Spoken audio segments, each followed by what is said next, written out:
Everybody, and welcome back to the Overwatch League. We're here for match 2 of the North American matches that are today. Actually, we only had the North American matches today because there wasn't any Asian games today, so I don't really know why I said that, Josh. But we're here, we're back, and it feels good to be back. You know, we've had a bit of a break. We've got to shake off the rust a little bit because we're going to be coming back into casting. And of course, we're going to have a special guest as well who's going to be joining us for map 2, Mr. Spice Adams. Exactly. Now, I haven't had the pleasure of you know, meeting him, not meeting him per se, yeah, that's I guess, true. but meeting on the internet. But you've been recording your little feature pieces with him. I certainly have. So yeah, I feel like I've been giving him a good understanding, a basic understanding of Overwatch, but Bren, he is still a newbie, so I think we're going to have some interesting moments, to say the least, as we head into map 2, but don't worry about it. I'm sure it'll be phenomenal. Yeah, and the match at hand, of course, is the Vancouver Titans versus the Toronto Defiant, and these are two teams that have had rough starts to the Overwatch League. I say starts, we are over halfway through the actual Overwatch League now, so it's been a rough beginning for these teams. There may be some opportunities for them to turn it around, but we also got to catch up and hear what Beast had to say before this match.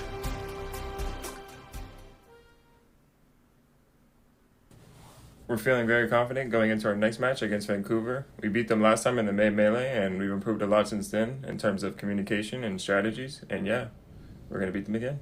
So there you go. He's confident. Yeah. He's young, arrogant, some might say. But he's coming. Arrogant's quite an insult, actually, Brent. Okay, sorry, not arrogant. Maybe confident.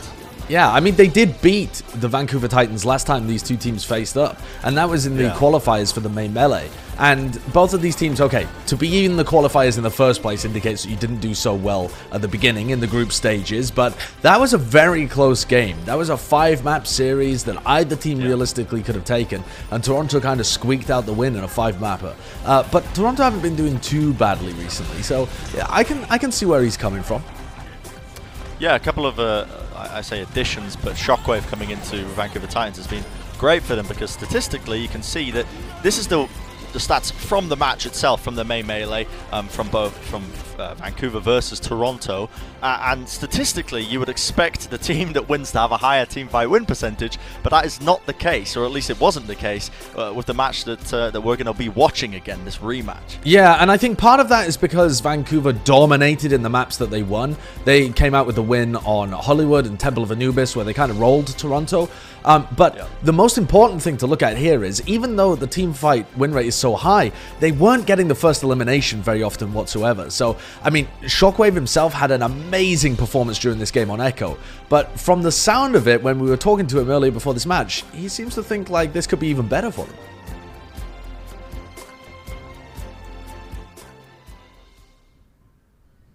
I think with this upcoming meta, I believe we have a really good shot at winning, actually. I think we've also bonded way more as a team. Like these past weeks, our practice has been really good, and we've been doing a lot better. So I definitely think that we can get that win, 100%. Also, like last time we played, it was with Echo, which I think is pretty hard as a new team to play really coordinated with an Echo and stuff. So I think this meta we should have a bigger chance at winning, definitely. So there he is, Shockwave, with his fresh Swedish haircut. He's looking fantastic, and he says that his team are going to have even better odds coming forward into this match now that Echo is out of rotation. Some might think that is hubris, but it is only hubris if you fail, Joshua. True. That is a very famous quote, one that I love, absolutely. But it does put Dalton and Shockwave on their absolute classic heroes. And I think that when most people have seen these guys playing contenders before, it's on, you know, Dalton with the hit scan, like the Ashe that he can now play, and Shockwave getting to flex his Tracer, although he's also capable at the Ashe and the more snipery kind of plays as well. So I think that these are more like solo carry kind of heroes that are in the regular composition, and the Vancouver Titans starting roster will be pretty comfortable with that. Now, if we go over to the Toronto Defiant, as you can see, one of their latest pickups has been Numlocked, and this is a guy, Seb Barton. Me and you, Josh, were quite familiar with this guy. We go way for back. many years. Actually, do go way back.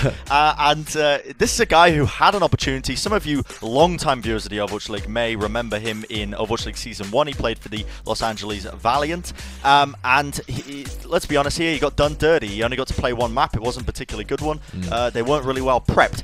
This is very much a redemption arc for this guy. Absolutely. Coming into this season, if you will. He has been grinding in contenders this entire time, and now he's been given another opportunity to compete on the Toronto Defiant. Yeah, his former team actually in contenders have just won over in Europe as well, so that's pretty interesting. There you go. You look at the maps that we've got coming up here as well. Keep an eye out for Blizzard World, because that's when the Spice Adams is going to be joining us. But the first one to start us off is going to be Ilios, and I'm really looking at Numlocked here and whether or not he can make a big difference for Toronto. A lot of the focus has been on Beast previously as a rookie player coming in to play alongside all of these other veteran talents on Toronto Defiant, and a lot of the focus is on that main tank and having somebody with a lot of passion, a lot of drive, being very vocal and focused, and I think that Numlocked adds all of that into the main tank position. He's so hungry to win, having had one nibble at the bite of the Overwatch League apple and then been wrenched away. So he's got to be desperate for it again. It reminds me a little bit of like Fearless over with the Shanghai Dragons. Now, I'm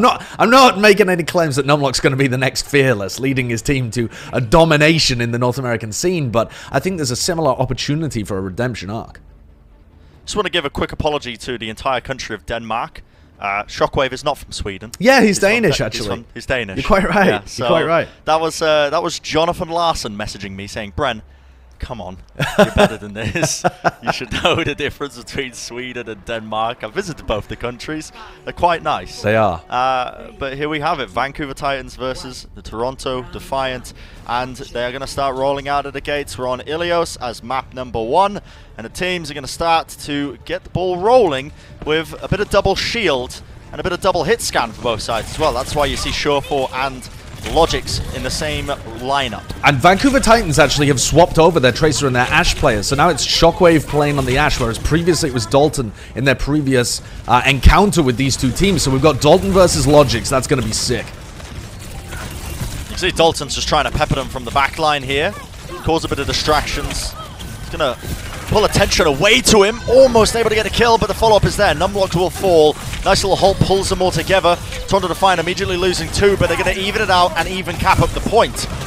Good start for the Defiant, as well as Nevix and Logix just causing mayhem, shredding the opposition, and there we go. It's going to be the quicker capture and a quicker hold for them.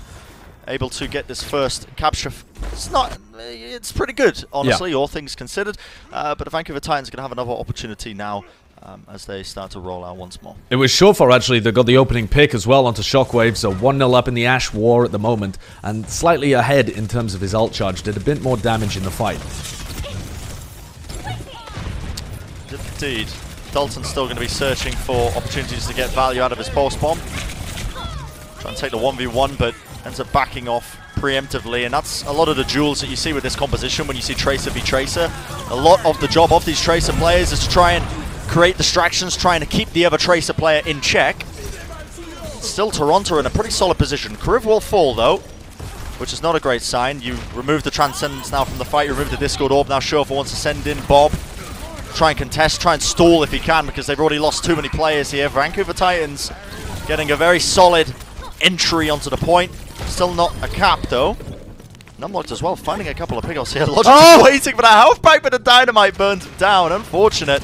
Finally, the Vancouver Titans. Okay, Shockwave. Wow, Shockwave with shield. a bit of disrespect over towards Numlocked as well. All right. Was that disrespect? I mean, I don't know. He was shooting a corpse. It looks like disrespect to me. Yeah, there was hit markers. I don't know if there was a shield in the way. I don't know what I was just breaking a shield. Am I in a fever dream? At the end of a fight. Yeah, fair enough. A very close fight actually there again between the Titans and the Toronto Defiant. It was Surefour again that got the first pick, but both Ashes ended up trading out their Zenyatas. Toronto still have a lot of ults to work with here. Kariv's miles out. Oh, the 1v1 though. We were talking about the Dalton Logix Tracer battle. So far, Dalton's done a bit more work, honestly, at the beginning of these fights, and he does it once again.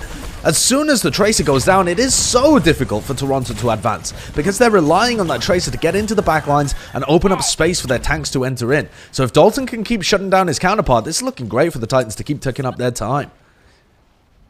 Yep, Toronto going to reassess now how they want to be pushing into this. They seem a little bit indecisive here. You can see them chopping and changing their minds, but finally they take the long roundabout approach.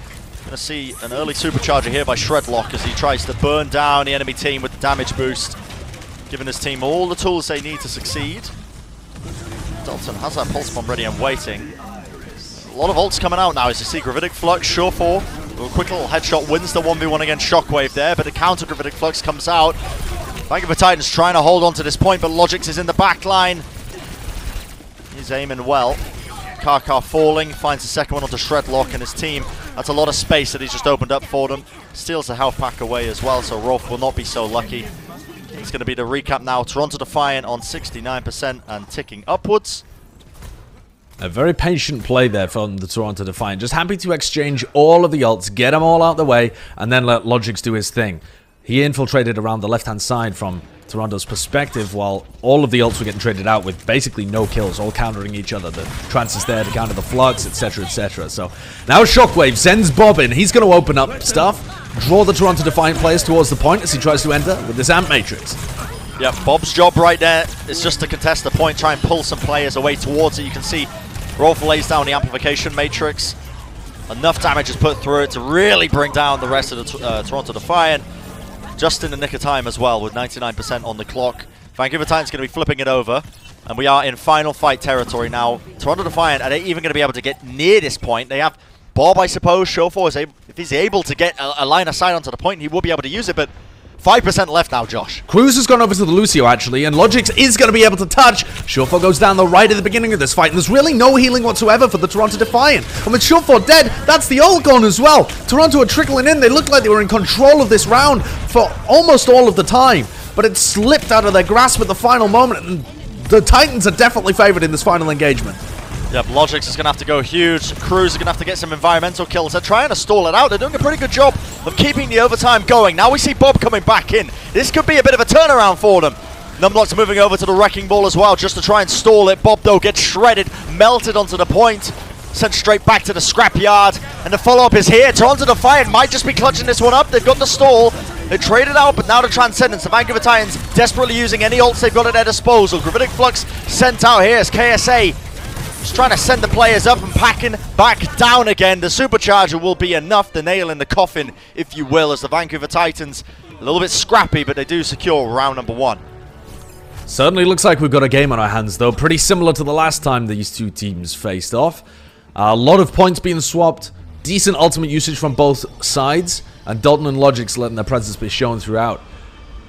There's a lot of opportunities to switch up the compositions when you move over to Well. But I would expect both of these teams to try and play more hit scan. Both of the DPS duos that they're fielding, Toronto and the Titans, favor hit scan.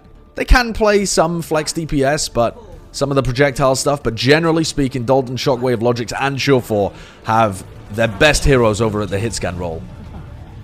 So I think we're going to see a fairly default fight on every point of Ilios here, but Shredlock is over on the Wrecking Ball, which does shake things up. I like this. If he gets a cheeky little boop, he could be in the money. But do you even need the boops? Oh, there we go! Yes, you do. There you go. Welcome back to the Overwatch League, Numlocked. You're in the hole. That's brutal. But that's one of those things you just got to read. If you don't see the Orisa, you got to be aware they may have the Wrecking Ball ready and waiting. One of those things that you can play in your ranked games if you want a little bit of a cheesy strategy just to get you an early kill or two, you know. And of course, the pit of doom. The pit of doom. Of course, if Numlock sees it coming, he has his Fortify, so there's no way that he actually gets caught out a second time, surely.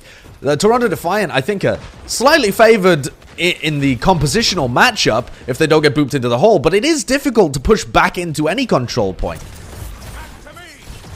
Very difficult indeed. Shockwave is working his way to the high ground. Okay, he just dunks on Logix, takes him out. See you later. Have a nice nap. And he can just pepper damage now because with Logic's gone, there's no one to really distract the backline of the Vancouver Titans. They're allowed to take as much space as they want without being punished. Shredlock is currently burning from the dynamite. He's going to have to be healed up. Dalton just trying to take a bit of a fight here in the backline. Tries to go for the one clip. The pulse bomb will miss. Recalls away, but there is enough of a follow-up here to take out Surefour, which is a decent start for them. As good as an opening as any. Bob now to try and stall this point up, Josh. Yeah, a huge opening pick, and Shockwave has been incredibly good so far in this map. It's unusual to think that Shockwave could move over from having a statistically bonkers performance on Echo for his first ever time playing for the Vancouver Titans, and then come in and beat Surefour at his own game on Ash. But that's what he's doing here in this second round. Surefour's found it very difficult to evade Dalton and Shredlock's dives, and then also take the 1v1 against Shockwave. Very tough task here for Surefour. He needs a bit more help from the rest of his team. I think Toronto have to make use of the fact that they have double shield available for them and try and forge a path very decisively and aggressively forwards. Try and take as much space as they possibly can. Gravitic Flux is used, and they do take out Shockwave, but not before the Mines and the Power Driver come out. That's going to force Kariv to use that Transcendence just to clear out the minefield. Make sure his team can actually entry onto the point and get a bit of positioning, but the overtime is now burning. 99% for the Vancouver Titans, and Dalton, he's got blood in his eyes. He's hunting for a kill or two. The stick is going to connect. The Immortality field is just about there from Cruz, but he is still burning up the back lines right now. Shredlock and Dalton, the dynamic duo, able to absolutely demolish them. The Gravitic Flux from KSA does not connect because the Fortify was used by Numlock, but they've got enough positioning and enough damage now that they look like they are in a very good position. Shockwave did make the move over to the Widowmaker as well, just to see if he can clutch this up. It's not ideal. You don't put out as much consistent damage compared to the Ash, and you are quite vulnerable to dives, as you can see just there. So it looks like the Toronto Defiant are actually in a pretty solid position right now to try and win this one out. A really solid position. They even invest Amp Matrix here, the Vancouver Titans, into a fight that doesn't, to me, look winnable. These are very slow compositions, and the Toronto Defiant are in control of the point. They're just touching with their tanks, making sure that they stay in control, and they're going to drag this out for as long as possible. Shredlock continuing to play this ball, so he's looking to sync up with Dalton, get early picks onto Surefour, or maybe even somebody in the backline like Cruz or Kariv. See Dalton trying to take this 1v1 now. Recall is forced out pretty early. Not ideal for him. Has to get healed up, as you can see. Halted forward. That's going to be a halt down now for Toronto Defiant. And you can see Vancouver just playing passively because Numlock's, of course, laid down that supercharger. They don't want to play into it, but now that it's faded, Vancouver Titans can start to press the advantage, so to speak, and try and retake this one now. Shredlock in the backline doesn't opt for the power drive, just trying to take position, force him into a corner, which he's done successfully. I'm surprised they're not really investing too many ults to try and take this one out here. Shredlock does have the mines now. Gravitic Flux, oh my goodness, connects only onto the one, but okay, it's Karkar. He uses the Transcendence to keep his team alive. Totally blind, though. I mean, Nevix had no idea who he was sucking up into the air, or even if he was going to get anybody. And Shredlock continues to harass and push Toronto further and further into the back. If Logix hadn't got that opening kill on Karkar, with Cruz also trading onto Dalton, then Toronto would be in a horrible position here. Indeed, and Toronto Defiant have got a lot of these picks, though. Bob's going to just keep up the point. Shockwave? Ends up taking himself out. It could have been that he tried to coach gun and accidentally sent himself off the edge. I'd like to see a replay of that one, because right now, this is looking entirely the way of Toronto Defiant. The overtime just ticking down. Able to refresh it as Karkar switched over to the Lucio just to connect onto the point, but no one, I think, will be able to touch. And it's going to be an equal round, 1-1 for this series, for map number 1 at least, between the Vancouver Titans and Toronto Defiant. Couldn't get anything closer on Ilios. We're going to a round 3. And I think so far what we've seen is just the advantage of being in control of the point, especially on that round 2. The Vancouver Titans were doing a great job at pushing Toronto around and making it really difficult for them to recontest. But once Toronto actually got in position and got an opening pick, they were able to just stay in control forever. And Shredlock never made an attempt to pull back to the Orisa and try and just go for the default mirror comp.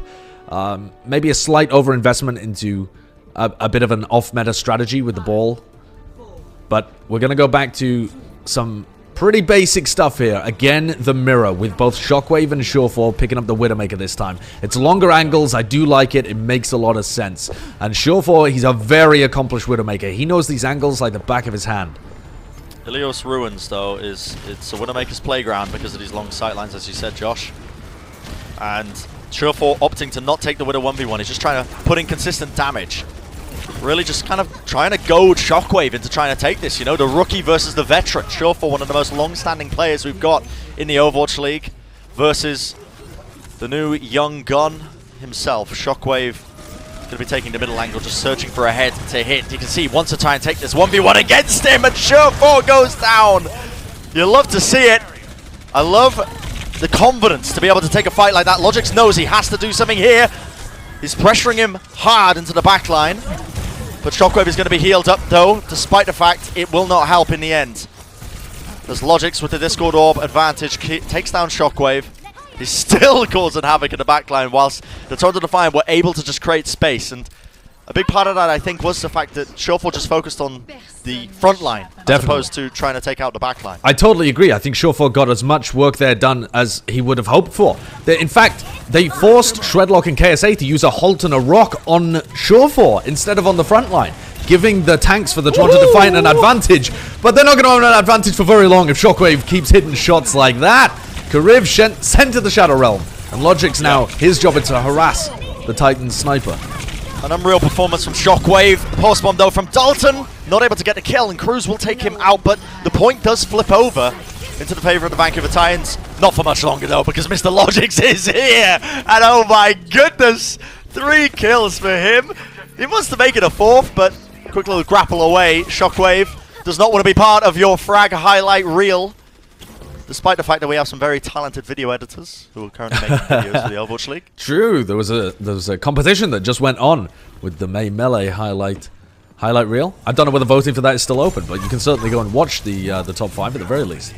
Yep, those songs are burned into my mind. My cranium. And here we have it. The Vancouver Titans have to recontest this one, pushing in the Toronto Defiant are currently sitting at a hefty advantage. For Shockwave, finding these opening picks is exactly what they need. You can see Cruz just really dancing with death a little bit here. He has the Immortality field down, but it's now faded. Holt used to pull Shockwave off of the high ground, but he has a grapple again, and the headshot puts in enough damage for Shredlock to clean up. None locked. And that's pretty good, actually, for the Vancouver Titans. They're going to be able to cap this one back over. Their tanks are so weak, though. Their tanks are incredibly weak, both KSA and Shredlock. And despite the fact that Shredlock invested his ultimate here, I feel like there's opportunity for Toronto to group up and go for an early hit. With the Orisa down and Surefour, okay, he's fallen, but he'll be late to come back into the fight. There's still room here for Logix to make something work. They decide to reset, though. The Toronto Defiant have still got a lot of time, another 60 seconds before they're in any kind of danger zone. And they just want to make sure that they've got all 6 up. Logix has been on a tear so far in this round in particular. Yes, indeed. You see the ultimates coming out, starting to be committed. KSA using the Gravitic Flux being pulled together. Shockwave just trying to find some headshots from afar. A bit of hunting going on, but he's not able to find anything. In fact, Dalton will be the first one to fall. That was a Holt Rock combo that took him out. This good orb now going to be utilized. Just trying to pressure Logix out, but Logix is a very seasoned player. Brings down Karkar. And with these pickoffs, it feels like it is just inevitable at this point. Toronto Defiant, they're finding so much value. Even with Shockwave finding so many headshots, Logix has been the difference maker, it feels like. Creating so much space, the tactical crouch, the overtime burns, and this is probably going to be curtains. As Karkar switches over to Lucio just to try and touch, keeps the overtime going for a short while. Stall heroes now for the Vancouver Titans, Josh, but I think this might just be done. Yeah, and it feels so good to have Logix back on Tracer. The Lord of Tracking is back in the building. Dalton was keeping it close on round 1, but the longer that map went on, the more Logix just got into the backline consistently. Yep. Karkar's on an off roll, right? Like, normally this guy's on a Lucio, and he just could not handle Logix in the back. Rolf and Karkar were getting eaten alive. The amount of times that he just came in and killed 1, if not 2 of them, whilst pushing Dalton out of the field as well, and then went to snack on one of the tanks. That's an amazing first map from Logix to pull it back, because at the beginning there, it really looked like the Vancouver Titans DPS line knew what they were talking about. That double hit scan does look like it could favor the Titans, but unfortunately not going to get on the board. I will say, it was a close map, all things considered, but Yeah, as you said, Josh, I mean, the difference maker for me personally was just watching Logix go to town. He was having a whale of a time in the back line. Karkar playing his off role, so to speak. Didn't really work out for them. And a quick little teaser for you guys at home who are watching. This duocast, whatever you want to call it, is about to be a tri-cast because Spice Adams is going to be joining us after the break. You don't want to miss that one. It's going to be fun. It's going to be a little bit sloppy around the edges, but it doesn't matter, you know. Even the best dishes can sometimes look a little bit grim and grimy. Might not be able to post it on Instagram, but it is going to be entertaining nevertheless. Coca-Cola is the official refreshment of the Overwatch League.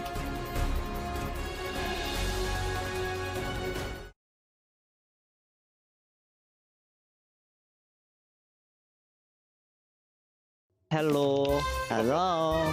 What's going on? Mic check. Mic check. Mic check. 1, 2, 3.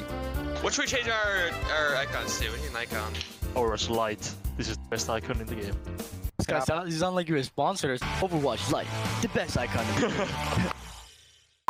game. It's too long, man. This is why I can't have the camera on, dude. Well, they know your face is the money maker, so they want to have as much of it as they can. Why are you talking? Can you mute this guy? I'm gonna put my phone on flight mode, otherwise I can't focus. Like, Can't you just throw away your phone? We told you 1 shower a week is not enough. That's it. Come on. We've gone over this before. Wait, you sure he's taking 1 a week? I thought it was Yes, we've got him down to 1 per week. But got him down. We gotta get him up. I killed the bot that was like malfunctioning or something. That bot had a name, Goose. where is Rachel? Yo, shut up, okay? We're Calm down. I feel like it's Grand Final. But Cozy makes me nervous. I cannot play. I will retire. Okay, goodbye. Hold it back. Reload.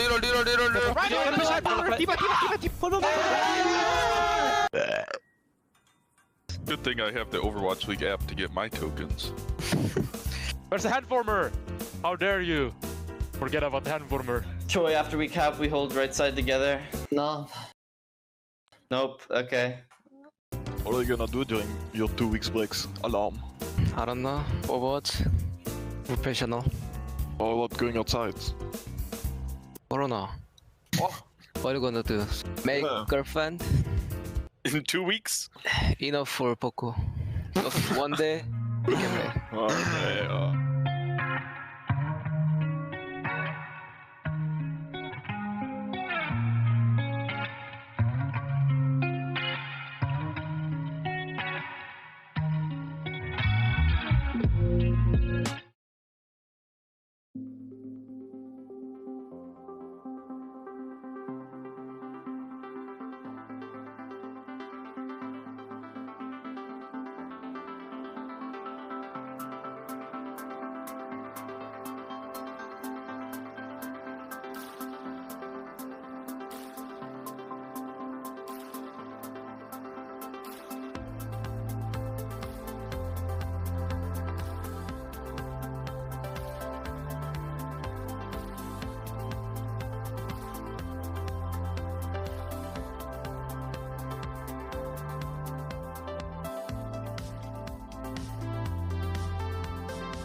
crois qu'il soit fabuleux pour changer la donne. Par contre, et en termes de poke, là, qui arrive. Oh là là.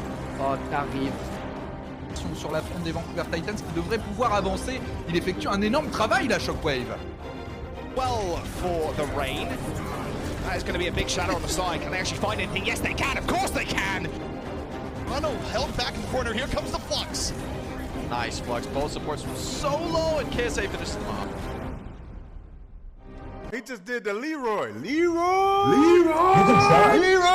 Spice One! Take it!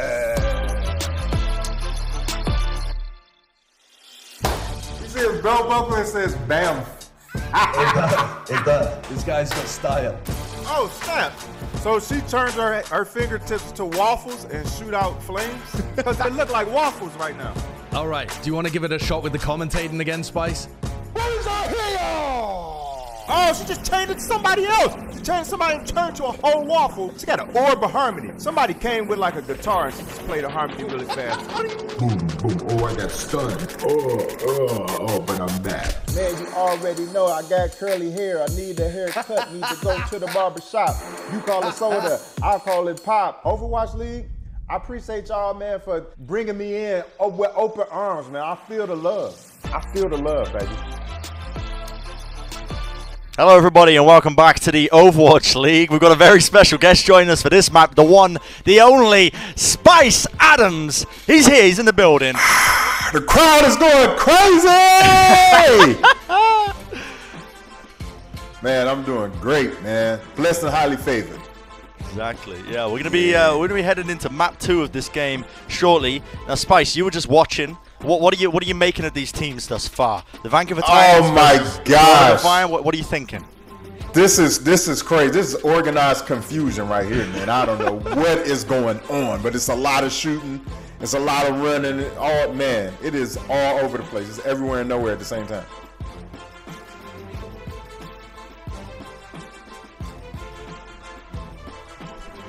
I know.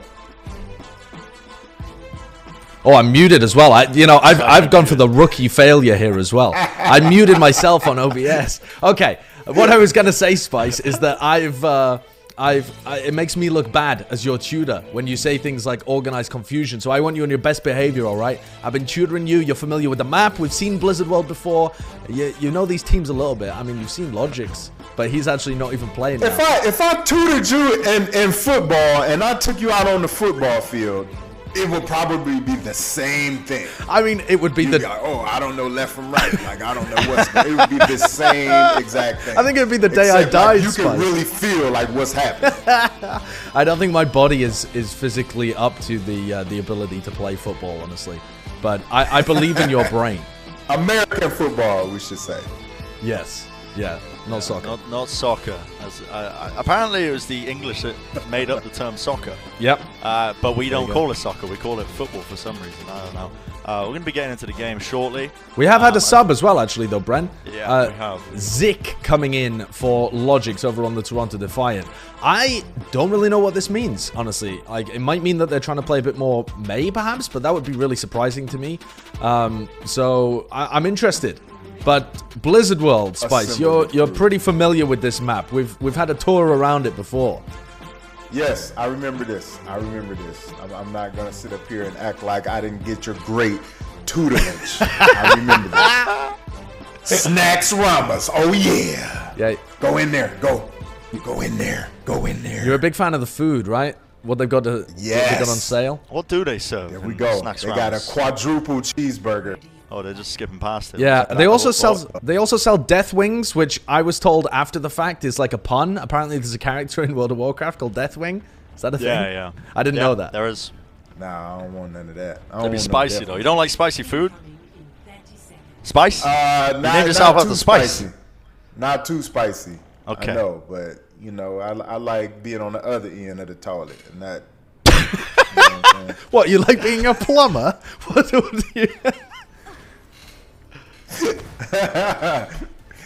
Assemble your crew, man. Let's go. That's it. The Vancouver Titans taking a high ground, as you can see. They got a nice little vantage point. 3, 2, 1. All right, Spice. Who are the favorites coming into this out of our two teams? Huh? Who you got? Who you got? Vancouver Titans or Toronto? Man, you put me on Front Street right now. I'm gonna go Vancouver. Okay. I don't know. Vancouver. Let's do it. Alright, he's got faith. Man! What? Dynamite gets sent straight up into the air. See Nevis getting burnt down. Toronto not really able to push in just yet. I don't like when they put me in that point of view, man. Oh, man. I feel like, You don't like the first person when we get to see it through their eyes? Nah, man. It's too crazy for me. Imagine playing from this point of view. I don't even know, like, what? Oh my gosh. Right now, slow down, T.O. Shockwave is trying to make something work. He's trying to pepper in a couple of shots. Dawn gets the pick on the short. Right now, Toronto Defiant, they're just not finding a foothold. They need to now. Correct me if I'm wrong, Spice. I don't know American football very well, but they need to take the running back, right? I'm trying to equate this into Overwatch terms. Oh my God. The running back needs to take the ball. So what? Toronto are just struggling to take the ball to the finish line, right? Just stop talking. Okay. All right. We'll do. Advice received. Advice received. They need to get some stacks.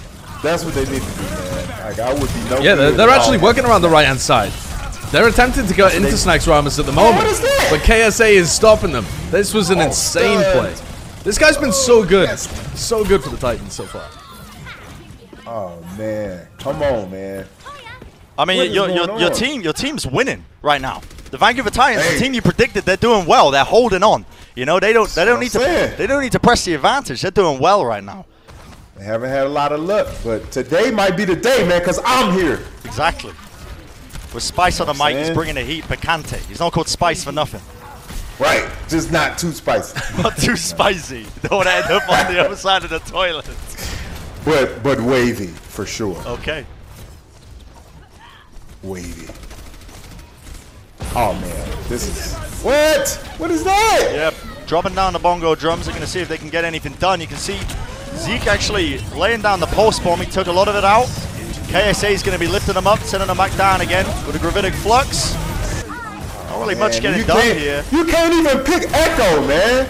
That's true. There's no waffle mode available today. You gotta be able to pick Echo so you can shoot waffles. You can't even shoot waffles, man. Well, waffle mode being unavailable, I think, might have hurt the Vancouver Titans a little bit there. They had the Transcendence to be able to block the gravitic flux coming out from Nevix, but Toronto came back in. They're looking pretty good here to be able to cap point A.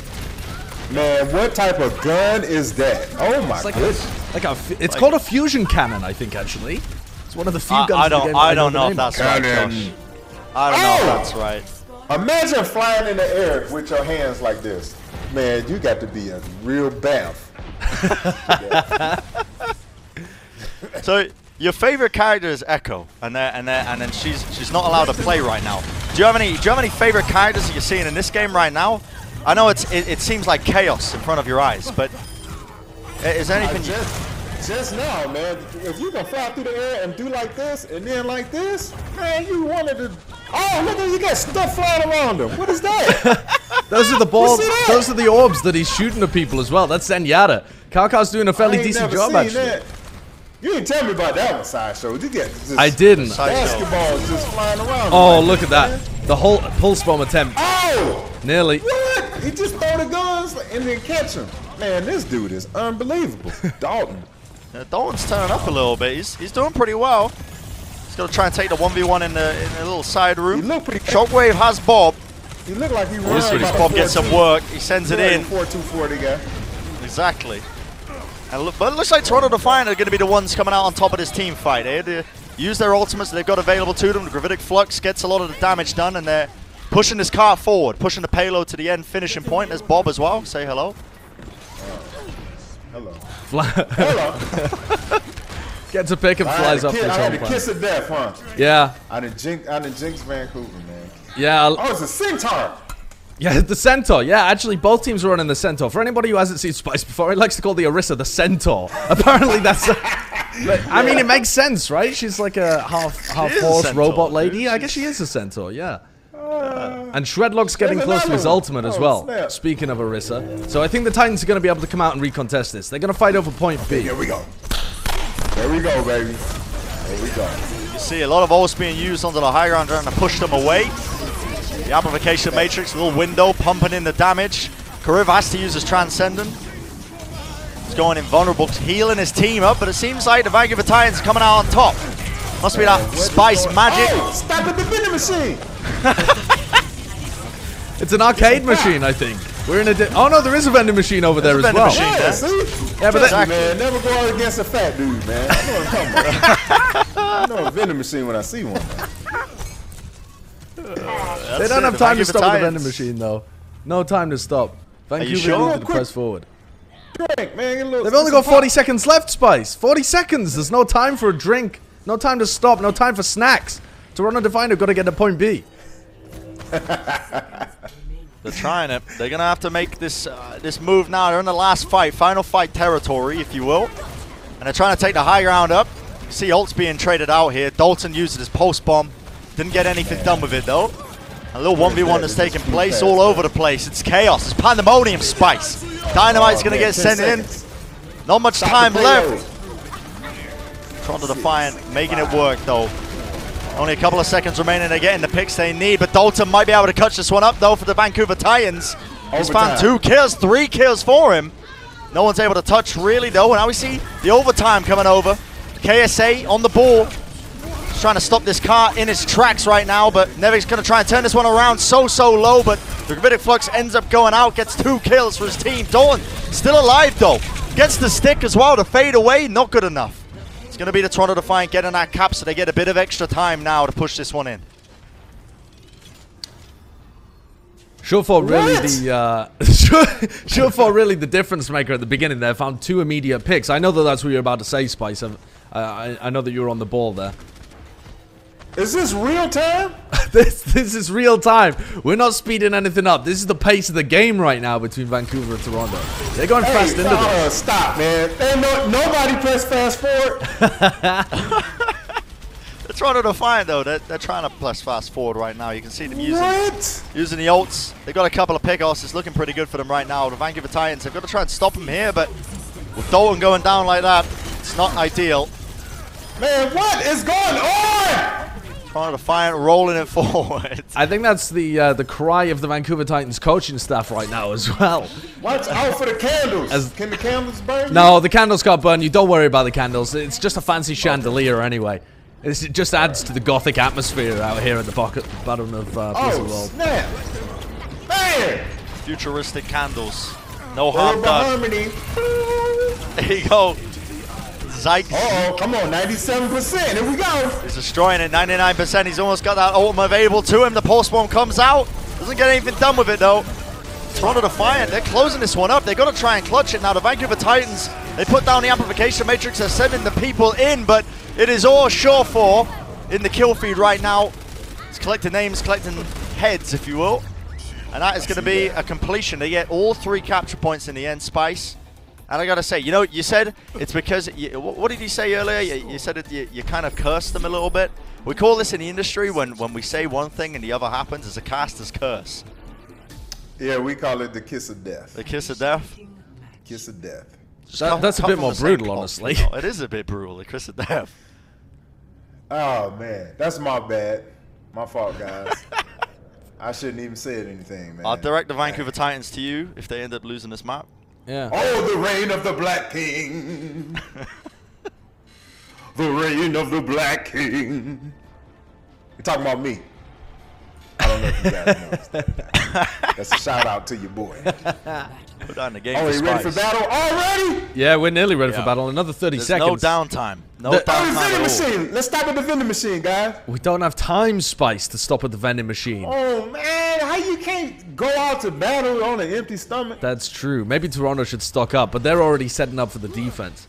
Vancouver did kind of collapse as soon as you said that you were behind them, Spice. Hey, listen, They had a good defensive Listen, point listen. A and point B, and then point C just disappeared. I mean, they got it into overtime, but don't do me like that. Oh, what is that? It's an eagle. Yeah. You can get into the eagle. You can ride in it if you want. You can. Take See, I'm one of the kids that if you bought me a toy, I play with the box and not the actual toy.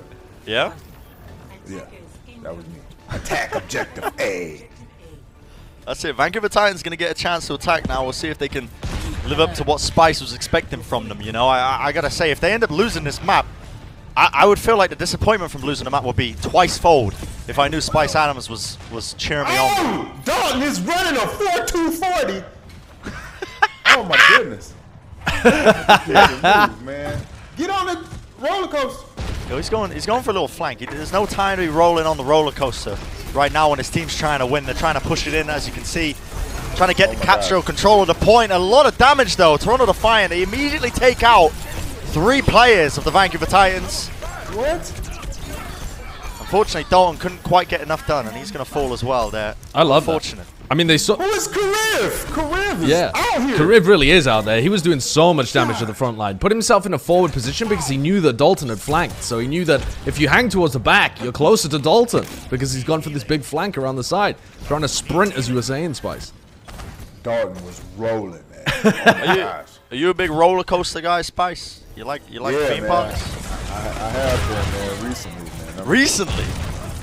The only man at the theme parks during quarantine. Like, wait, you going on a roller coaster recently? Hey, man, I'm the only one on there, man. Social distancing. It's true. Social distancing. No one else in the park, I guess.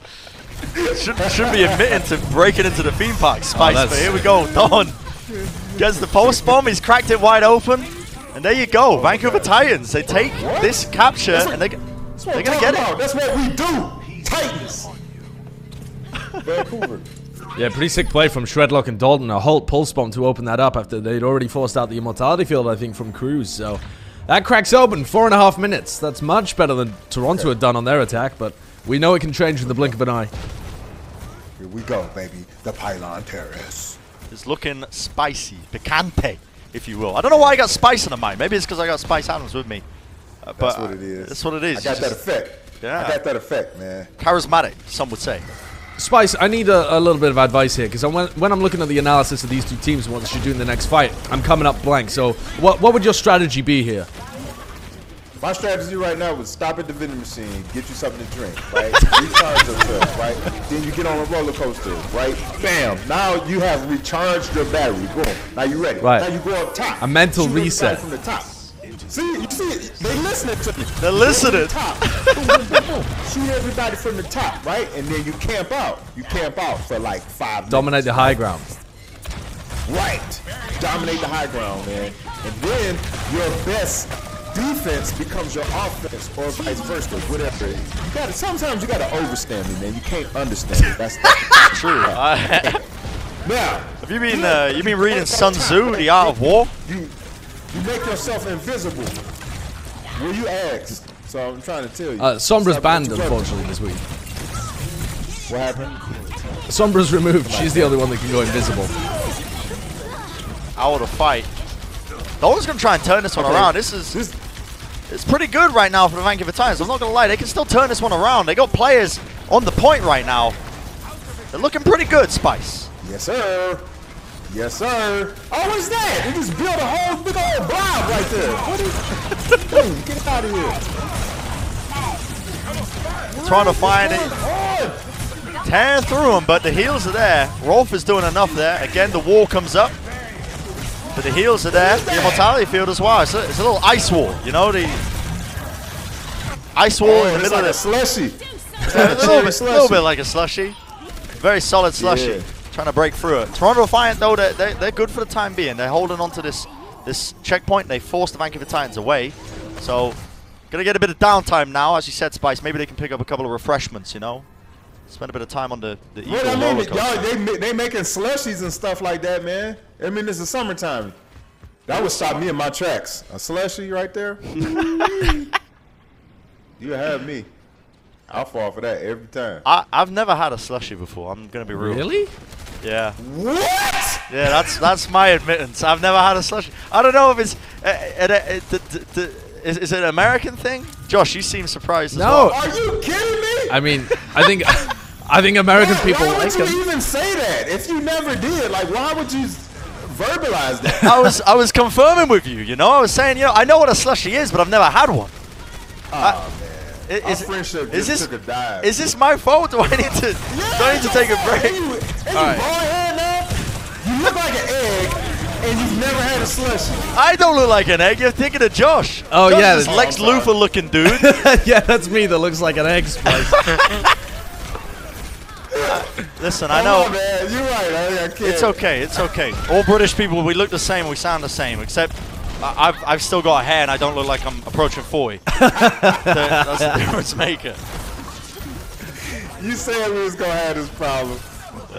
And sure enough, we did. I'm sorry, Josh, but you still look like an egg. Thank you. Yeah, I mean, that's the most heartfelt apology I've ever heard in my life. In the meantime, the Titans have rolled it forward, and they didn't even have to use that many ultimates. They just got some early picks out there, and I think pushing Showfor off the high ground was the biggest part of that. I wonder if they can keep this momentum rolling forwards. The Titans are pressing up. If they capture it with over a minute on the clock, they can only draw at worst. Of course they can. That's what it's about. Pretty spooky. I got a couple of ults here to work with. You can see them using that supercharger, but Numlock loses it almost instantly. A lot of work being put into them right now. As you can see, the damage is done. The Vancouver Titans are rolling over them, and that slushy ice wall is not going to be doing anything to stop them. That's because I'm sprinkling dust on them. Fairy dust. Fairy dust, really? Fairy dust. Oh yeah, it's happening. Are you admitting to using magical powers to influence an Overwatch match? Yes. All right. Yes. Okay. We'll have our League Ops investigate later on. Yep, don't judge me, okay? Because some people have never had slushies. So true. Listen, what, you're gonna keep bringing this up the entire cast? I can't keep holding this over my head. Okay. Oh yeah, it's gonna be over your head. Kariv with some more big plays towards the end of that fight, pumping out enormous damage from the backline. And the Titans, they are definitely not going to capture with over a minute on the clock now. So it's at best they're going to send it to another round. But they've also used pretty much all of their ultimates. So this is looking rough here for Vancouver. They're going to have to pull some magic out. I'm looking towards Dalton and Shockwave to really turn this around. That's what we do. We do this with magic. Turn it around. Fairy dust, slushies. I don't know what they need, but they need to turn it around right now. About to happen. Spice Adams, he's watching. He's got your eye on you, Vancouver. You got to turn up a little bit here. Damage being put into Nevix, forcing them back. But again, the fight is just put off, and now there's only 22 seconds remaining for the Vancouver Titans to try and push this one in. Final fight territory. This is about to happen, guys. This is it. This is your favorite. This is your favorite time, Spice. It's squeaky bum time for the Vancouver Titans. Squeaky bum. Squishy bum. No, not squishy. Sweaty bum time, baby. The Vancouver Titans are trying their hardest. Bless them. Come on, baby. They're trying their hardest. They can feel the cheers of Spice Adams in the background. What is happening? The overtime's burning, but Showfor's cleaning up, and that is going to be the map. Toronto Defiant taking the win. No, Vancouver. Is that a typo? Is that a typo? That's a typo. That's a typo. We're going to say Vancouver, right? We'll get our league admins on that one ASAP. I don't think so, Spice. Unfortunately, Vancouver, they tried something, but I like the addition of Zig coming in for the Toronto Defiant. Gave them the May to be able to work around as well, and they held that one off. It's a good play by them. They go up 2-0 in the series heading into the half. What do you think, Spice? What did what do the Titans need to do to turn it around? What's your number one piece of advice at the half? The Titans need to just forget about the ban and unlock Echo and turn everybody to waffles. Can that happen? Actually, though, genuinely good advice. If we could do it, if Vancouver Titans could play Echo, I think this would be pretty close. Some genuinely, Josh is humming and ahhing. Josh, listen. He always does that. He looks like an egg. Just ignore him. That's true. We don't need his opinion. We don't need his opinion. Walter White looking dude. Well, that was map number 2 at least. Spice, I appreciate your input. I feel like the Vancouver Titans, they were getting a little bit nervous because you were watching. I think so. I hear you have that effect on people. I put too much pressure on them. Too much pressure. I'm sorry, man. That's okay. Shouldn't have done that. That's okay. But when we come back from the break, we're going to have the rest of this series coming up. Do not go anywhere, guys. The rest of the series coming up shortly.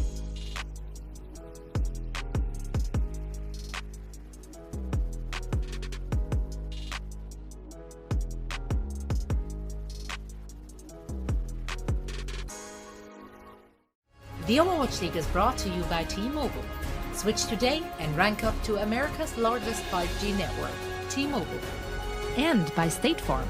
For auto, home, or renters insurance. Like a good neighbor, State Farm is there.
Welcome back to yet another game break presented by Pringles. Wavy, Zoe here, joined by Costa and Reinforce. And in our Canadian clash, we currently see the Toronto Defiant being up 2-0. So let's discuss the two maps we just got to witness, starting on Control. Reinforce, maybe give your thoughts here first. What were your impressions in general? Do you feel like we saw enough adaptations coming out of both teams?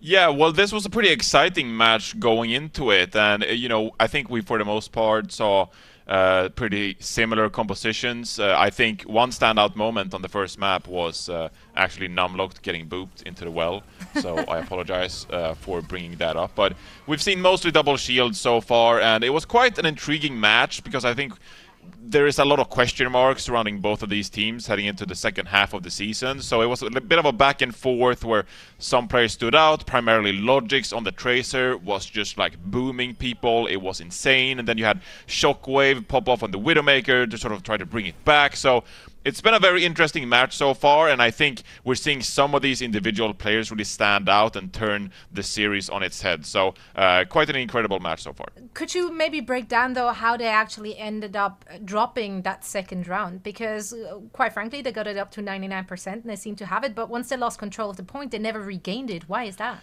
Yeah, I mean, it's a tough situation to be in. I think perhaps Shockwave shouldn't have swapped over to the Widowmaker, and then you lose your ultimate generation, and then you just sort of snowball from there.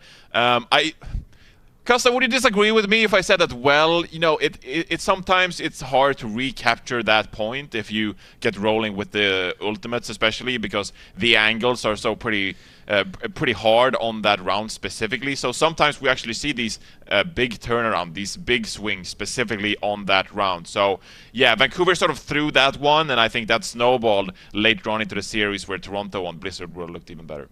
Yeah, I think I actually said it when it happened.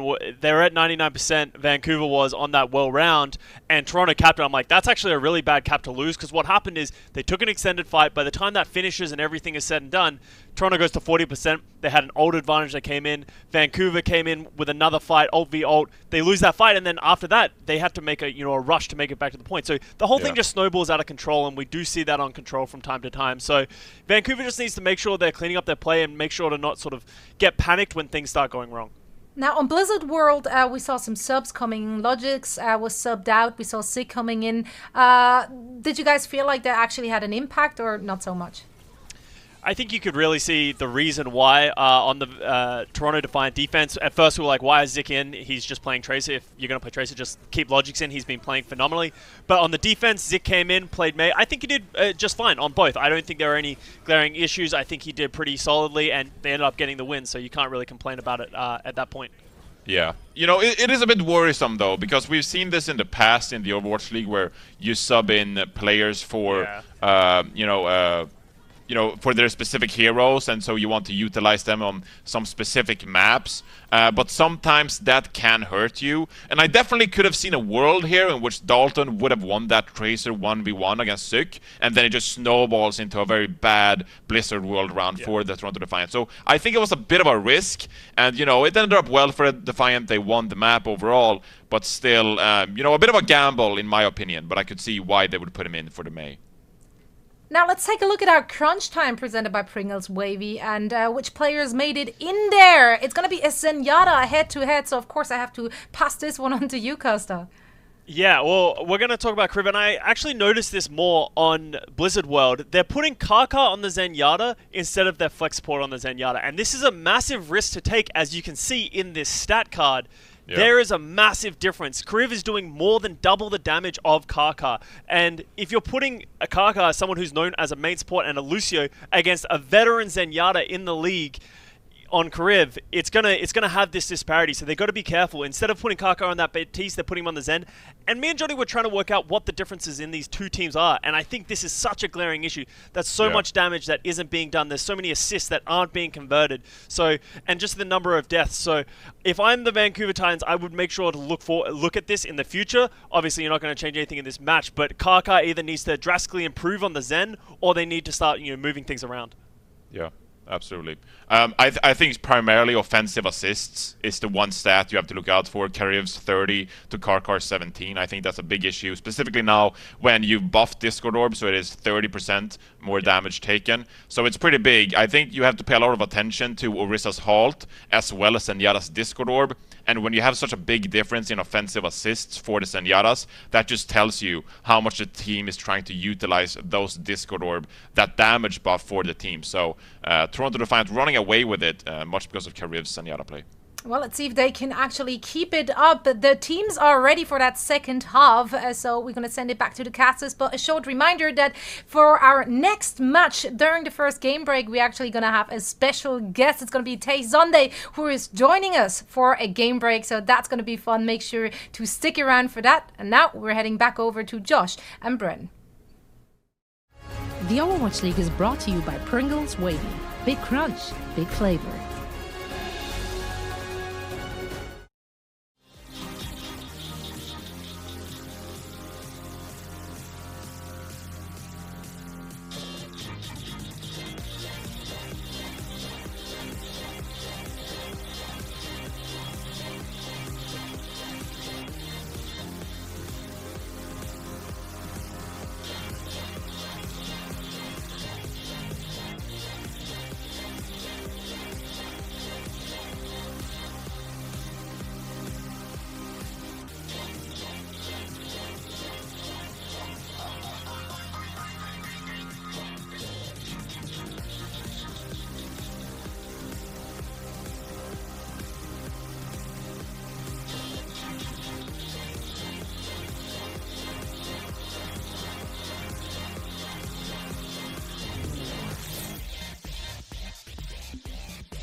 The Overwatch League is brought to you by Zip Chair Gaming, the official chair supplier of the Overwatch League.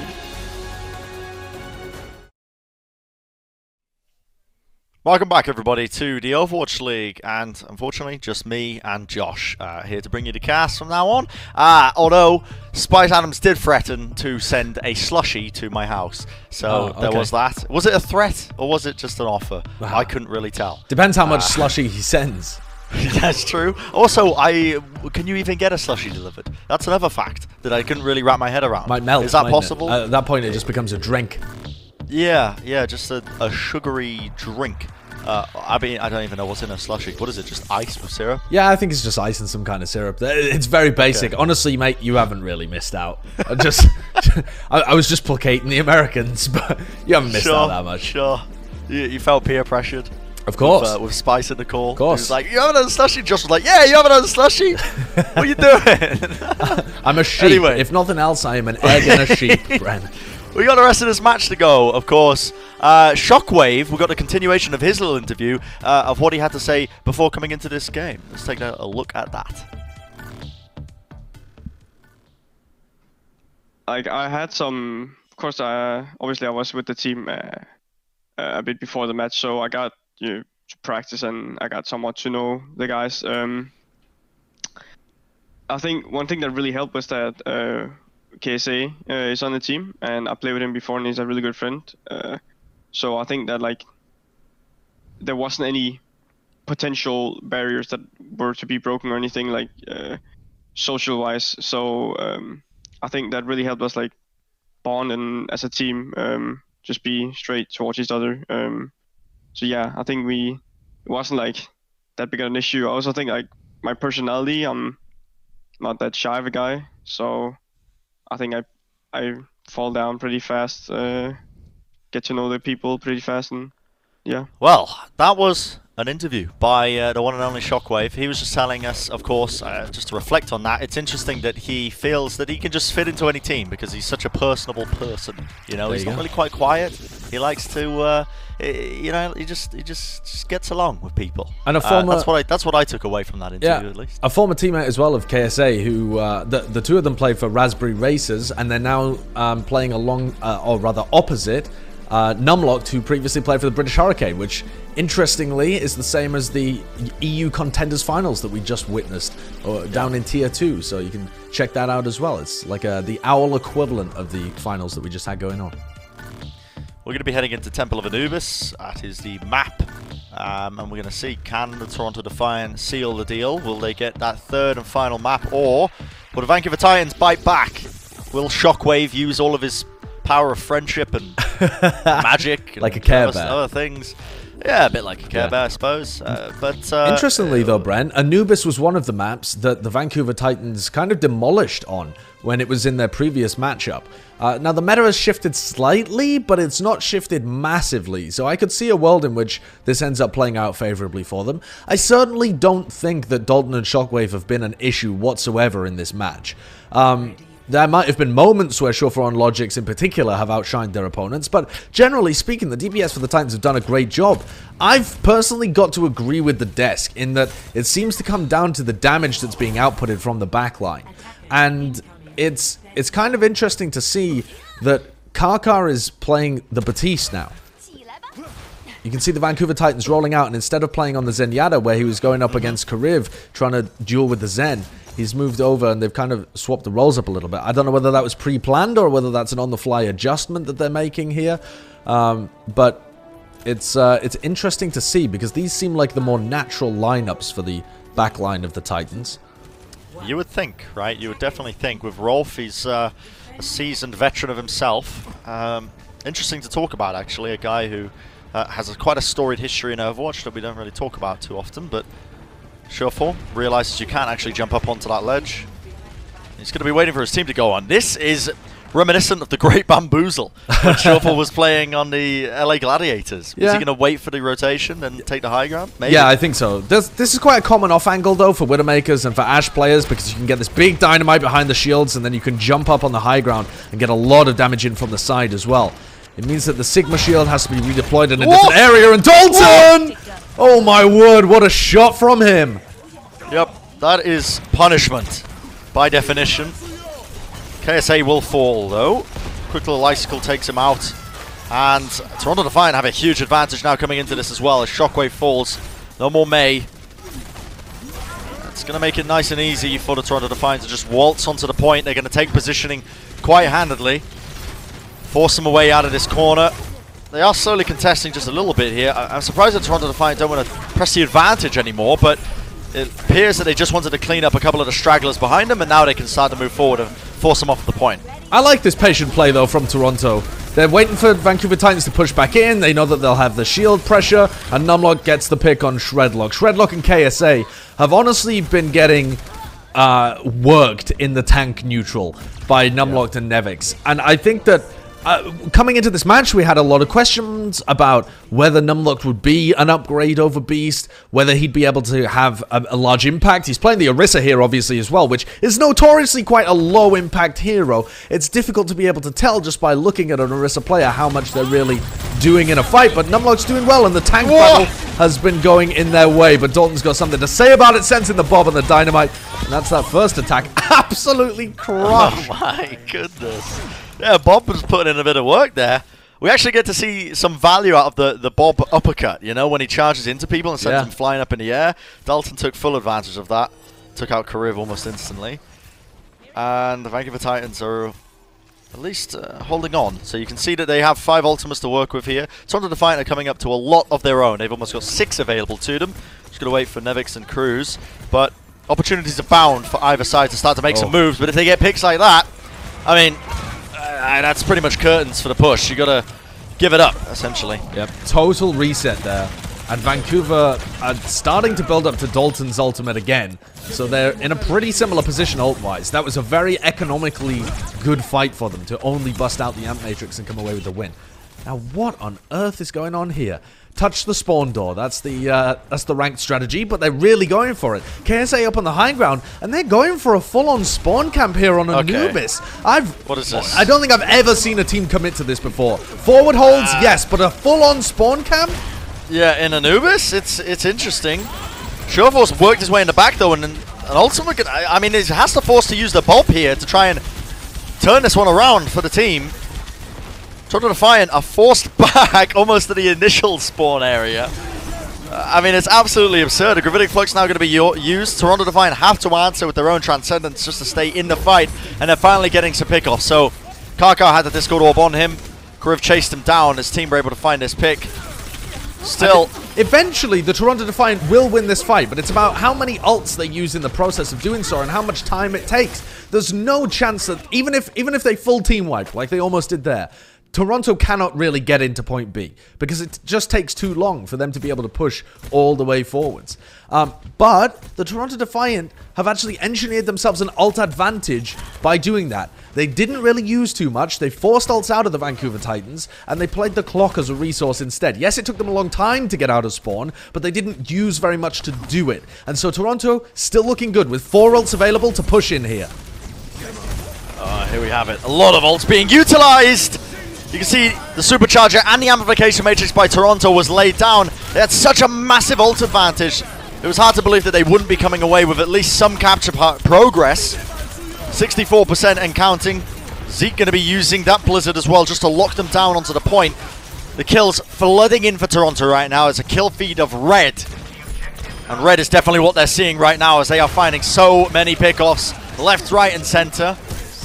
Vancouver Titans have to try and contest this one with the Transcendence. They have to initiate in. You can see Rolf just trying to keep his team alive, but it's already faded.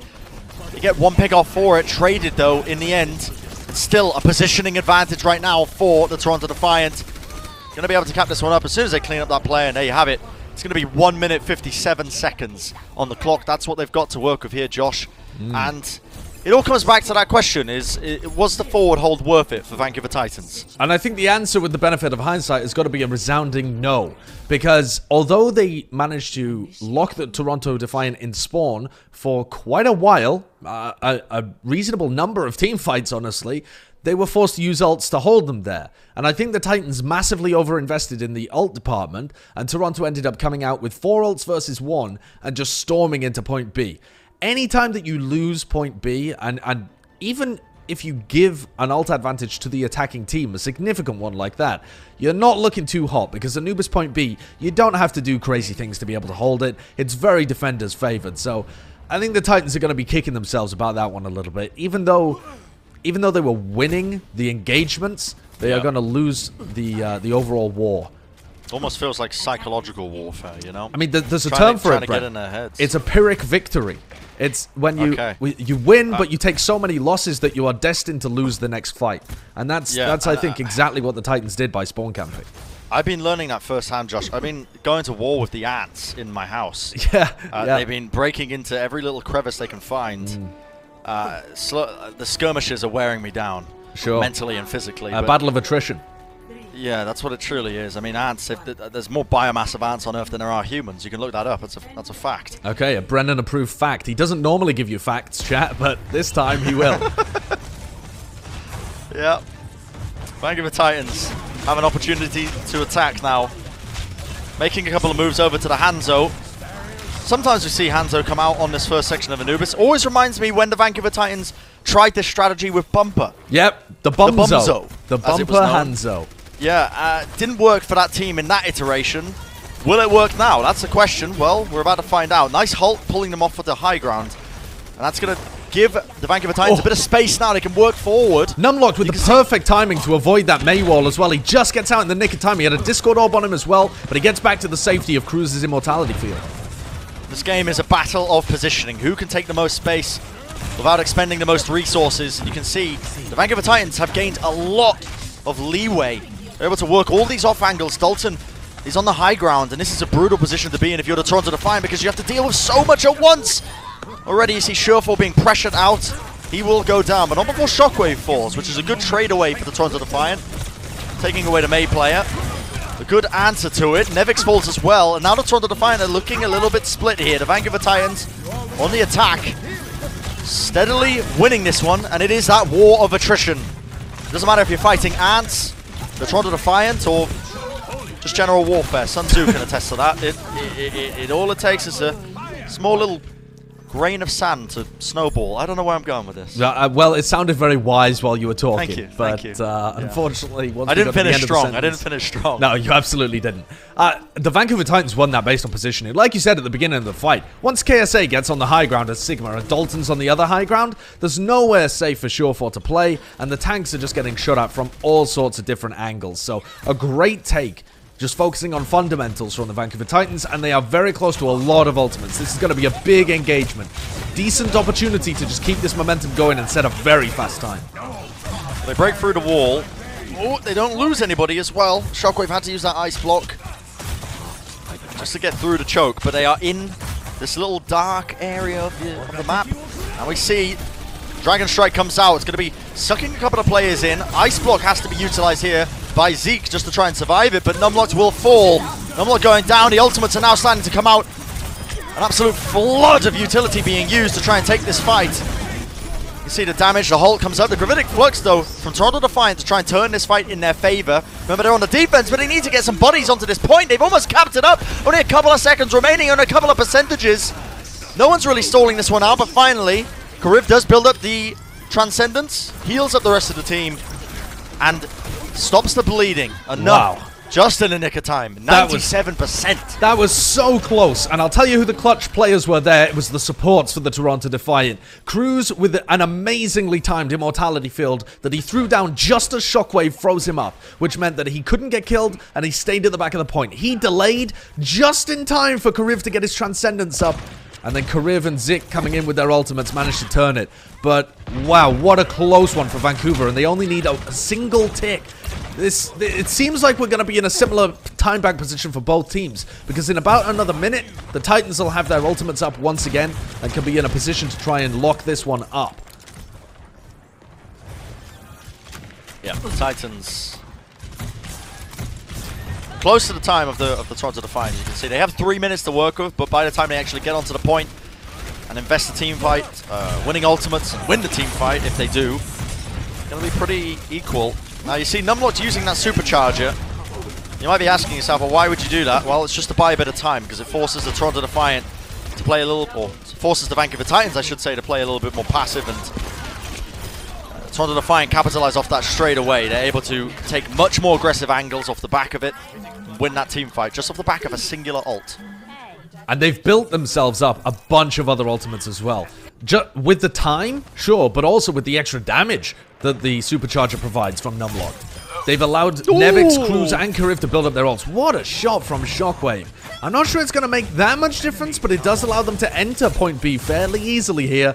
Toronto's going to be on the back foot. Still a lot of ults available, sure, but they can't really contest this opening salvo. Dynamite comes out and the Gravitic Flux, but KSA dies! He falls! Oh, okay, taken out Shockwave in with the the Blizzard as well, and he falls immediately afterwards. This is disastrous for the Vancouver Titans because they're getting to a similar time bank position now. 2 minutes left, but they are not in a great ult bank. I mean, if Shockwave had saved his Blizzard, they'd be looking amazing for the next fight. Yeah. But as it is, they've got a Flux that's going to be countered by Immortality Field or the Trance. They've got their own Transcendence to work with, but outside of that, it's going to be pretty difficult for Titans to mop up everybody. Still winnable, though. Every fight is winnable, as they say in Overwatch. Still winnable. Yeah, and Ultimates, with that in mind, with Ultimates in mind, Overwatch is definitely a game of trying to trade these Ultimates for time, is what it feels like. At its simplest core function, if I was to write a book on Overwatch, I wouldn't. I'm illiterate. The Art of Overwatch. Yeah, you know, it's all about getting those efficient interactions, trying to trade those ultimates for time, and if you can do it in an efficient manner better than your opponents, you're probably going to be winning. Now, the Vancouver Titans, they've got a bit to work with, but the Toronto Defiant have a lot to work with. The Blizzard, as you can see, Zyke waiting, sends it out, freezes them up. The Immortality Field will not be saving Karkar. He goes down, and that wall was perfect as well. It blocked off the Transcendence healing. An instant pick-off for the Toronto Defiant means their chances of victory go up almost infinitely, Josh. Yeah, to a huge, huge degree, especially because KSA and Shredlock was so incredibly weak after the Transcendence had faded as well. So, despite the fact that Shockwave's gone onto the Tracer, he wasn't able to apply enough distraction. Toronto Defiant knew exactly where the rest of the team was coming from, and they shut it down with a simple Blizzard and Maywall. Again, another really economic fight for the Toronto Defiant. They keep a lot of ultimates moving into this final engagement. 20 seconds left, and what was an amazing time bank for Vancouver has slipped away like grains of sand. Only 12 of those grains left, if you will. A lot of ults being traded out. You can see the Amplification Matrix was unloaded. Shortfall was out in the open, and he gets brought down, but River's there with the Transcendence to keep his team alive, heal them up, keep them in this fight. Overtime burning now. Last ditch effort for the Vancouver Titans, and they found the pick-offs necessary.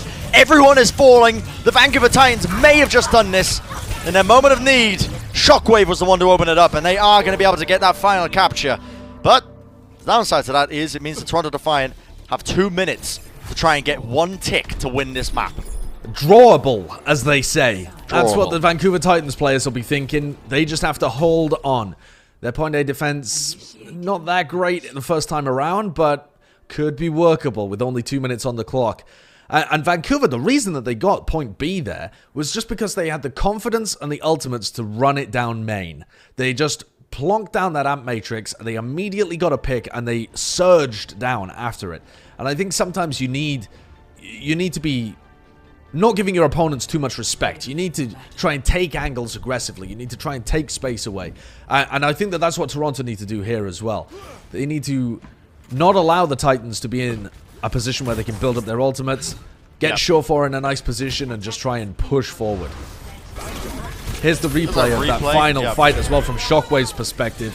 He's able to come in, just takes down Cruz immediately. Pulse Bomb kills Numlocked and his Supercharger too. And that Tracer certainly helps him in the final fight. I'll give a special thank out. Thank out? What's a thank out? Shout out, thank you, mixed into one, I suppose. Tezonde sending me some links. He heard about my battle against the ants. He just sent me a link to some stuff that might work for my war against the ants. Clearly a man who's well versed in the war against ants, and I thank you, Tezonde. Clearly a very wise man. We don't get the opportunity to communicate because he's going to be on the Watchpoint show pretty shortly. Yeah, I think it's after this. So there you go. You got that to look forward to, guys. Ooh, my word. Okay, Rolf takes out Kariv. Zenyatta difference, as they say in all chat in ranked games. Maybe not the Overwatch League. It's a little bit 2 PM, but Sometimes. And Vancouver Titans getting that opening pick has set them up. You can see the aggression that they're pumping into them right now. They want to press the advantage again. If they get that opening pick off, 100% you want to be trying to take the fight aggressively. And this is amazing from Vancouver. They are taking an opportunity and getting the full potential out of it. They've extracted maximum ult charge from that single pick onto Kariv. It's only Cruz that's got an ultimate up now. It could be usable to try and push the Titans off the high ground, but first of all, they have to make it to the Mega Pack on the left-hand side in the first place. They do indeed. 50 seconds remaining. These plays from Vancouver Titans, they need to be making them. They need to be playing a bit proactively, if you will. Because if you let Toronto get in for free, it could be curtains. Nice shooting there from Rolf, but he drops down to the low ground, and this is what I mean. You got to take space away if you want the chance to win the game. This is the Amp Matrix, though. This is that Amp Matrix from Cruz. It's pushed them all off the high ground, despite the fact that Shockwave used his May wall, and he's been caught out. If Shockwave goes down here, it's disaster for the Vancouver Titans. Caught out of position. He had nothing. No ice block. He mistimed it just ever so slightly, and now we see Vancouver Titans. They have to try and clutch this up. Gravitic Flux into the air, but Dalton falls. The Toronto Defiant are the ones who have found all the picks, and now it is the slow siege working their way across the point. Vancouver Titans using that amplification matrix is going to be forcing Toronto away, but if they work their way into the line of sight now, it could be curtains for them. A lot of ultimates being used now. The Blizzard unloaded. Could be anyone's game. You can see Roth comes back into the fight here with the Transcendence, but Shawfer on the high ground is doing damage, destruction, raining it down on his opponents, and the Bob is the cherry on top. Bob v Bob action, but Bob was not there to defend a point, and that is going to be the Toronto Defiant taking the map and taking the series. The Toronto coach in all chat typing GG's Canada is ours. And there you go, Toronto are your Canadian victors. It's been a while. Was it Canada that won here, Josh? I mean, they're both in Canada, Bren. Do I have to give you a geography lesson? Was it the United Kingdom for having Numlocked and Cruz on their team? A very good point. This is a win for the UK as well, with Numlock's first debut for the team. I think that was a pretty successful showing for the brand new main tank for the Toronto Defiant. They were both pretty excellent players as well. I think that Toronto have got some interesting new pieces to work with, and coming out against a team that had previously taken you to 5 maps and 3-0ing them, that's a pretty confident first showing. It is indeed, especially because both of these teams had such utmost confidence coming into this series. We saw from the Beast interview, he said, the team is communicating better. They feel like they're playing a lot better together. And on the other side of it, of course, Shockwave said, they feel like they've only improved more since the May Melee. So it's nice to see that these improvements are actually showing. I'm ever so pleased, again, just to bring it back to Numlocked as well, Seb, because this is a guy who's been really hunting for an opportunity to redeem himself in the Overwatch League. There's a bad kind of mentality that goes around the Overwatch League that if you leave the Overwatch League, or if you enter early and leave at some point, it's much harder to then find a team, so to speak. But let's take a look at our Xfinity player of the match. It's going to be the none other than the one, the only, the magnificent. He's got some luscious locks. It's Kariv. Yes, it absolutely is. I think that when you were saying in the chat Zenyatta difference, I mean that was Rolf really getting one over him, but Kariv was dominant throughout the entire match. The desk brought it up as the comparison between Karkar and Kariv, and I think that the largest difference between these two teams, yes, there was great ult usage, and yes, there was great tank synergy from the Toronto Defiant, but the defining factor, what really pushed them over the edge, is just that Kariv was outputting enormous amounts of damage from the backline repeatedly, shredding shields, hitting heads, being able to put Discord orbs on the right people as well, just being so comfortable in that role. Yep, he was shining, as he does. Yep. Such a wholesome lad. He really is. He really is. But that's going to do it for that series. Toronto Defiant taking it in a 3-0 fashion. Quite impressive. And congratulations again to Seb Barton on his debut match. His re-debut. I guess it's not quite his debut. Yeah, he played in the Overwatch League, but I guess it is a debut, right? I suppose. It's a debut with a brand new team. And I think that there's many other players as well in the Overwatch League who have had an opportunity at the Overwatch League level, and they've had to go back to contenders for whatever reason. It's happened to Rascal, it's happened to Fearless, it's happened to a bunch of other people that ended up just going onto the bench or taking some time off before returning to the Overwatch League. And a lot of them do end up seeing success. If you are able to play very well in contenders after having had your dreams of an owl career waylaid or postponed. I think that just speaks to your drive and determination to get back to that top level.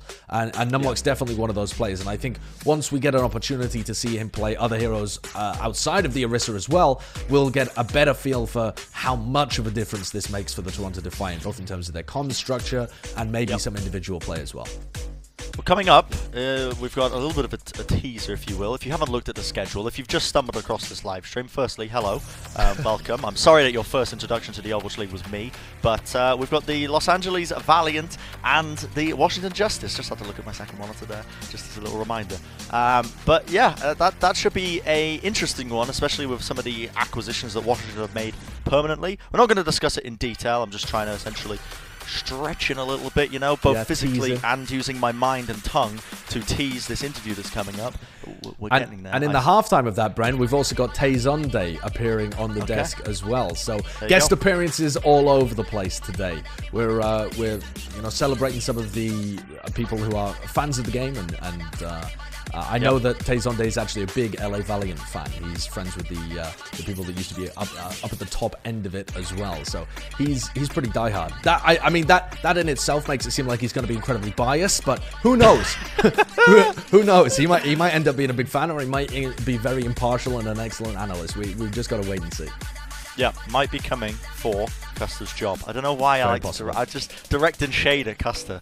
It feels like he's an easy target because he might be from the Commonwealth. He has to take Custer's job, because if he takes Jonathan's job, that's 2 Valiant fans on the desk. I mean, Custer's a former player for them as well. That level of bias would just not be conscionable for the Overwatch. Far too much. Too much. Yeah, way too Interesting match though from what we've seen. Just trying to think, what other topics can I talk about? I guess I could talk about my war on the ants, but that's not too interesting for the people at home. Yeah, absolutely. That's absolutely. Some people might begin to start questioning my cleanliness as well. I can assure you, I am the cleanest person around. But the ants, they find a way. They get into the little, they get in everywhere, dude. They're nooks and very crannies. very small animals, insects, if you will. Yeah, but I'm winning slowly or surely. They're trying to batter down my mental. They appear when you least expect it, Josh. I've been thinking of ways to really get into their heads psychologically, but you know who might have some answers for you, Bren? Okay. You want to take my job? Go ahead, Josh. I think that Nevix might have some answers for you. I'm sure that Zoe will ask him about the ant problem. All right, there you go. Yeah, thank you so much, Brennan, Josh. That is in fact my first question. Nevix, you heard it as well. First of all, of course, congratulations. But the real reason why we got you here for our post-game interview is, how can Bren take care of his ant problem? I have no idea. Cool. Well, neither does he. So you're all on the same boat. That's great. It's always great to have something in common. Let's maybe just talk about the game we just saw. You guys are now holding the crown of Canada once more. Let's talk about how you got it done. Was there any specific preparation you did going up against Vancouver, or was it just focus on your own game? It was mainly focus on our own game. All right. So in terms of your own game, how comfortable is your team with the current meta? Are you all settled in? Yeah, I felt like this meta got figured out pretty quick. Like, we started playing this May Tracer, or like May or Tracer, Ashe, poke comp, like right away this week. So we've been grinding this comp. All right. So looking at this kind of specific composition, do you feel like there are certain teams in the league who will have a leg up heading into their Summer Showdown? I mean, you have the strongest teams like Mayhem, Shock. That's gonna do very well, I think. Do you think there is a specific team which might be struggling with this meta? I don't know. Man, your answers are so short. I'm really scraping for questions. Yeah. Wait, I'm sure I can get something longer out of you. How about talking about Numlock? He's your new duo partner in crime in the tank department. How has that been like for you? How much synergy is there already? Are you guys gelling well? Yeah, I think we are. I think our teamwork is pretty solid, and we understand each other well. And yeah, it's working. What does he bring to the table in terms of in-game as well as out of the game? He brings a lot of good communication and structure to the team, and a solid leadership. Right, well, that's fantastic to hear. Where do you see your team during the Summer Showdown? Do you think you're going to make a top 4? I hope so. Hope so. Well, let's end with that. That is always good. We are very excited to see more from you and your team. Thank you so much for joining me for a post-game interview. And Bren, sorry we couldn't figure out your ant problem. We're now heading into a very quick break, and then afterwards we are back with the last game of the day. The LA Valiant going up against the Washington Justice. And of course, in our first game break, we have a special guest. Tai Sunday will be joining us for some chatting and discussions of the actual game. So stay tuned, stick around. We'll be back after a short break.